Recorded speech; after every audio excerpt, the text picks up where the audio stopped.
खुलुमबाय स्टुडिअ दं आं साजि बसुमतारी। बड'फा उपेन्द्रनाथ ब्रह्मनि सान्थौ आरो सानस्रिया मोनसे फिसा काउन्सिल लानाय नङा।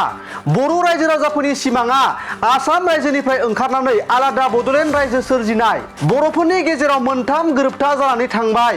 बर'फोरा 1993 मायथाइयाव बिएसि गोरोबथा मोननो हादोंमोन। 2003 मायथाइयाव बिटिसि गोरोबथा आरो 2020 मायथाइयाव मोननो हादों बिटिआर गोरोबथा। नाथाय बर'फोरनि गेजेराव जानाय बे मोनफ्रोमबो गोरोबथाया बर' हारिनि साननाय, बर' हारिनि थांनानै थानाय सान्थौ आरो सानस्रिखौ जेबो फोलोमनो हायाखै। बेफोर गोख्रों गोख्रों बाथ्राया जों बुंनाय नङा। बेफोर गोख्रों गोख्रों बाथ्राखौ बर' माहारियारि फरायसा आफादनि खुंगा नैथि गायसनथाइ सान फालिनाय हाबाफारियाव बनसुलि आफादगिरि बनजित मन्जिल बसुमतारिया बे हाबाफारियाव बाहागो लानानै खौरांगिरिफोरनि सिगाङाव बेफोर बाथ्राखौ बुङो।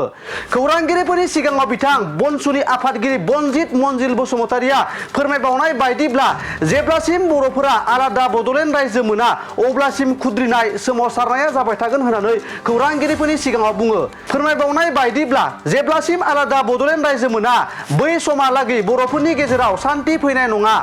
खौरांगिरिफोरनि सिगाङाव मा बाथ्रा बुंखो नोंथांमोननि गेजेराव होनि। जिथु सरकार बे बिथाङा दाबिबाय थादों आरो बेलायाव मा बुङो? दा जारिमिनखौ जों बोरलाबनानै नायोब्ला जे थालांनाय जारिमिनफ्रावहाय जों नुनो मोन्दों बर' हारिनि जे सोमावसारनाय बड'फा उपेन्द्रनाथ ब्रह्मनि जे मोनसे सान्थौ आरो सानस्रि बियो दिनै फिसा मोनसे काउन्सिल लानाय नङा। नाथाय बियो जाहैबाय उदां आलादा रायजो।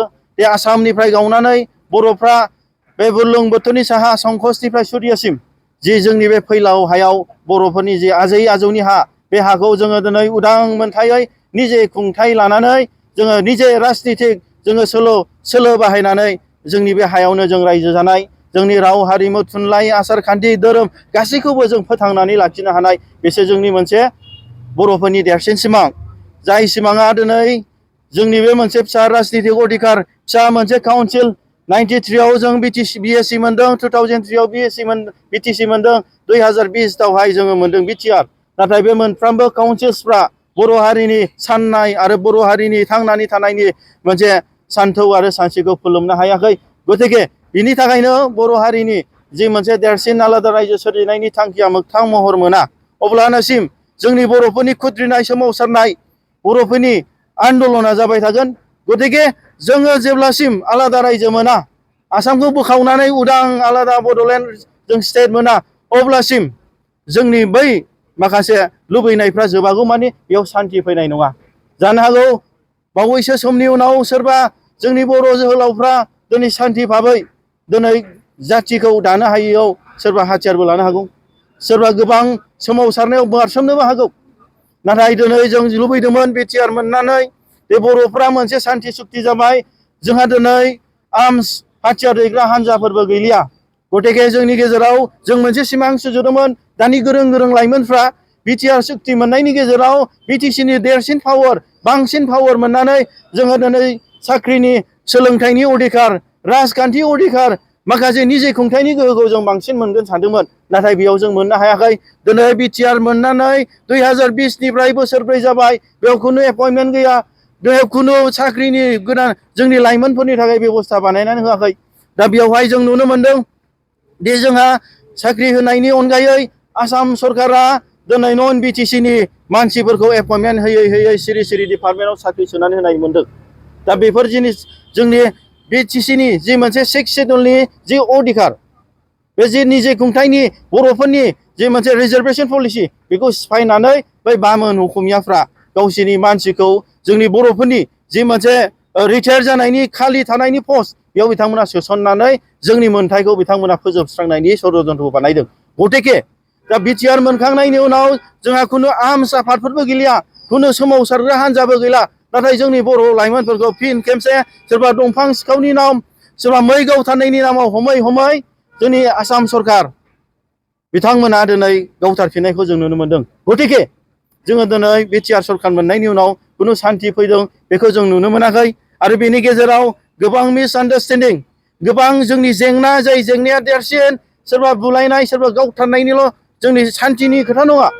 दिनै बर'फ्रा निजे खुंथाय मोननायनि उनाव दि जोंनि माखासे इक'नमिक्स राइट्स जे मोनसे राङारि मोन्थाय, जाय थांनाय समावहाय 2003नि उनावहाय बिटिसि सुक्ति जाखांनायनि उनाव जि मोनसे फिसा 6 शेड्युल जोंहा काउन्सिल मोननायाव जोंनि बर'फ्रानो साख्रि मोनदोंमोन, जोंनि बर'फ्रानो बिजनेस कन्ट्राक्ट मावदोंमोन, जोंनि बर'फ्रानो गासैबो खामानिखौ जों सासन खालामदोंमोन। नाथाय दिनैनि दिनाव 2020नि उनाव जों मा नुनो मोनखो?